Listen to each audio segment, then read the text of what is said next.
മാന്നാർ പ്രദേശത്തുള്ള പരുമലക്കടവ് എന്ന് പറയുന്ന ഈ ദേശത്തുള്ള വ്യാപാര വ്യവസായികൾ, വാഹനത്തിൽ യാത്ര ചെയ്യുന്നവർ, വിവിധ സ്ഥലങ്ങളിൽ ഇരുന്ന് ഞങ്ങളെ ശ്രദ്ധിക്കുന്നവർ എല്ലാവർക്കും വേഗം വരുന്നവനായ കർത്താവായ യേശു ക്രിസ്തുവിന്റെ നിസ്തുല്യ നാമത്തിൽ ഞങ്ങളുടെ സായങ്കാല വന്ദനം അറിയിക്കുകയാണ്. ഇങ്ങനെ ഞങ്ങളിവിടെ നിൽക്കുവാൻ കാരണമായി തീർന്നത് എന്തെന്ന് ഒരുപക്ഷെ നിങ്ങൾ ചോദിച്ചേക്കാം. യേശുക്രിസ്തുവിൻ്റെ തിരുപ്പിറവി ആഘോഷിക്കുന്ന കേരളം മാത്രമല്ല, ലോകമെമ്പാടും ഈ തിരുപ്പിറവി ആഘോഷിക്കുമ്പോൾ ഇന്ന് ഞങ്ങൾ എന്തുകൊണ്ട് ഇവിടെ വന്ന് നിൽക്കുന്നു എന്നുള്ളതായിരിക്കുന്ന ഒരു ചോദ്യം ഒരുപക്ഷെ നിങ്ങൾക്കുണ്ടാവാം. മുഖവരയായി പറഞ്ഞതുപോലെ ഇന്ത്യൻ ആർമിയിൽ 32 വർഷത്തെ സേവനത്തിന് ശേഷം ഒരു ക്യാപ്റ്റൻ റാങ്കിൽ റിട്ടയർ ചെയ്ത എൻ്റെ ജീവിതത്തിൽ ദൈവം മാറ്റിമറിച്ച വലിയ സന്ദേശങ്ങളുടെ ഒരു നിര തന്നെയുണ്ട്. വലിയൊരു സാക്ഷ്യത്തിൻ്റെ ഉടമയാണ് ഇന്ന് ഈ വൈകിയ സമയത്ത് നിങ്ങളുടെ അടുക്കൽ ഞാൻ നിൽക്കുമ്പോൾ എനിക്ക് നിങ്ങളോട് പറയുവാനുള്ളത്. ഒരുപാടൊന്നും ഞാൻ പറയാതെ തന്നെ ഞാൻ ചുരുക്കമായി ചില കാര്യങ്ങൾ നിങ്ങളെ ഓർപ്പിക്കട്ടെ. ഇന്ന് ക്രിസ്തുമസ് ആഘോഷിക്കുന്ന ഈ ദിവസത്തിൽ ഈ പട്ടാളക്കാരൻ എന്തുകൊണ്ട് ഇവിടെ വന്ന് നിൽക്കുന്നു? മാസത്തിൽ 10 കുപ്പി വേണമെങ്കിൽ വാങ്ങിക്കാം.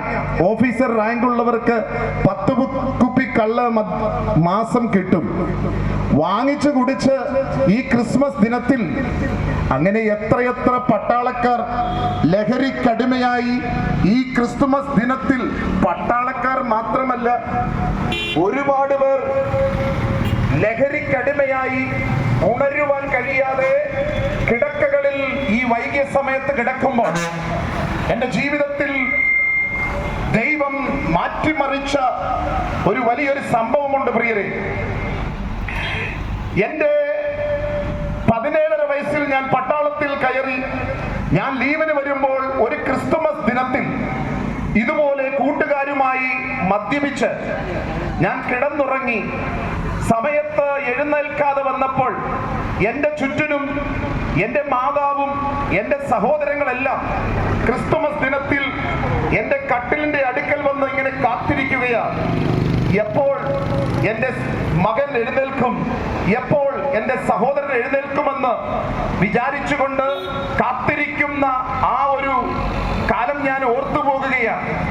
ഇങ്ങനെ അനേക കുടുംബങ്ങളിൽ ലഹരി ഉപയോഗിച്ച് ക്രിസ്തുമസ് തിമിർത്ത് ആഘോഷിച്ചിട്ട് എന്താണ് ക്രിസ്തുമസ് എന്ന് പോലും അറിയാതെ ക്രിസ്തുമസിന്റെ ദിനത്തിൽ ലഹരിയിൽ തിമിർത്ത് ബോധരഹിതരായി കിടക്കുന്ന അനേകർ ഇന്ന് ഈ ദേശത്തുള്ളവർ ഭവനങ്ങളിൽ കട്ടിലിൽ കിടന്നുറങ്ങുമ്പോൾ ഇന്ന് ഞങ്ങൾക്കിവിടെ നിന്ന് പറയുവാൻ കാരണമായി തീർന്നതിന്റെ കാര്യം എന്തെന്ന് ചോദിച്ചാൽ, ഞങ്ങളുടെ ജീവിതത്തിൽ ഞങ്ങളെയാക്കി മാറ്റിമറിച്ച ഒരു സന്ദേശം നിങ്ങൾക്ക് കൈമാറുവാനുണ്ട് പ്രിയരെ.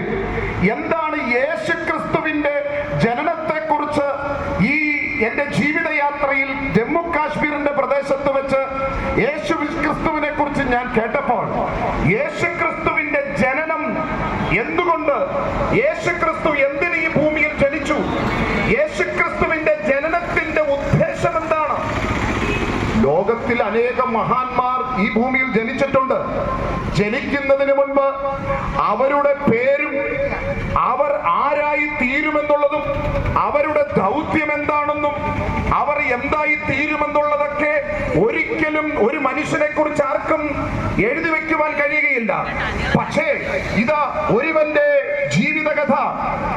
യേശുക്രിസ്തു ജനിക്കുന്നതിന് 700 വർഷങ്ങൾക്ക് മുൻപ് പ്രിയരെ, ഇതാ യെശയ്യാവ് എന്ന് പറയുന്ന പ്രവാചകൻ എഴുതി വെച്ചു, കന്യക ഗർഭം ധരിച്ച് ഒരു മകനെ പ്രസവിക്കും, അവൻ ഇമ്മാനുവേൽ എന്ന് പേരിടണം. അപ്പോൾ യേശുക്രിസ്തുവിന്റെ ജനനത്തിന്റെ പ്രത്യേകത എന്തെന്ന് ചോദിച്ചാൽ, യേശുക്രിസ്തു ജനിക്കുന്നതിന് 700 വർഷങ്ങൾക്ക് മുമ്പ് അവന്റെ പേരെന്തായിരിക്കും എന്നുള്ളത് ഇതാ വിശുദ്ധ രേഖയിൽ എഴുതി വെച്ചു. ഇമ്മാനുവേൽ എന്ന് പറഞ്ഞാൽ ദൈവം നമ്മോടുകൂടെ.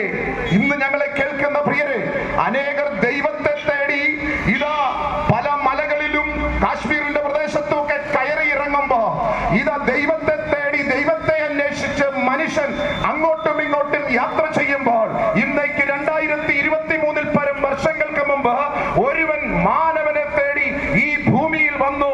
അവനത്രേ കർത്താവായ യേശു ക്രിസ്തു. യേശു ക്രിസ്തുവിന്റെ ജനനത്തെ കുറിച്ച് വീണ്ടും പ്രവാചകൻ എഴുതി വെച്ചു. എന്താണ് എഴുതി വെച്ചത്? നമുക്കൊരു ശിശു ജനിച്ചിരിക്കുന്നു, നമുക്കൊരു മകൻ നൽകപ്പെട്ടിരിക്കുന്നു. എല്ലാവരും ബൈബിൾ വായിക്കുമ്പോൾ ക്രിസ്തുമസ് ആഘോഷിക്കുന്നവർ നമുക്കൊരു ശിശു ജനിച്ചിരിക്കുന്നതെന്ന് മാത്രമേ അവർ വായിച്ചിട്ടുള്ളൂ എന്നാണ് ഞാൻ മനസ്സിലാക്കിയിട്ടത്. പക്ഷേ നമുക്കൊരു മകൻ നൽകപ്പെട്ടിരിക്കുന്നു. അവനെ കുറിച്ച് പറയുമ്പോൾ അവൻ അത്ഭുത മന്ത്രി, വീരനാം ദൈവം, സമാധാന പ്രഭു, നിത്യപിതാവ് എന്ന് വിളിക്കപ്പെടും. അവന്റെ ദൗത്യവും കൂടെ അവൻ ആരായിരിക്കും? അവൻ ദൈവമാണെന്ന് വിശുദ്ധ രേഖയിൽ പ്രവാചകൻ എഴുതി വെച്ചു. അനേകർ വിചാരിക്കും യേശു ക്രിസ്തു ദൈവമോ? അതേ പ്രിയരെ, യേശു ക്രിസ്തു ജനിക്കുന്നതിന് 700 വർഷങ്ങൾക്ക് മുമ്പ് ഇത് ദൈവമായവൻ ഇതാ ഈ ഭൂമിയിൽ 700 വർഷങ്ങൾക്ക് ശേഷം പിറക്കുമെന്ന് ഇതാ യേശുവിനെ കുറിച്ച് പ്രവാചകൻ എഴുതി വെച്ചു. ബൈബിളിൽ നാം വായിക്കുമ്പോൾ, വിശുദ്ധ ബൈബിളിൽ നാം ഇങ്ങനെ വായിക്കുന്നു: അവൻ ദൈവരൂപത്തിലിരിക്കെ ദൈവത്തോടുള്ള സമത്വം മുറുകെ പിടിച്ചുകൊള്ളണമെന്ന് വിചാരിക്കാതെ ദാസരൂപമെടുത്ത് ഇതാ ദാസരൂപമെടുത്ത് മനുഷ്യ സാദൃശ്യത്തിലായി തന്നെത്താൻ ഒഴിച്ച് വേഷത്തിൽ മനുഷ്യനായി വിളങ്ങി തന്നെത്താൻ താഴ്ത്തി ക്രൂശിലെ മരണത്തോളം അനുസരണമുള്ളവനായി തീർന്നു.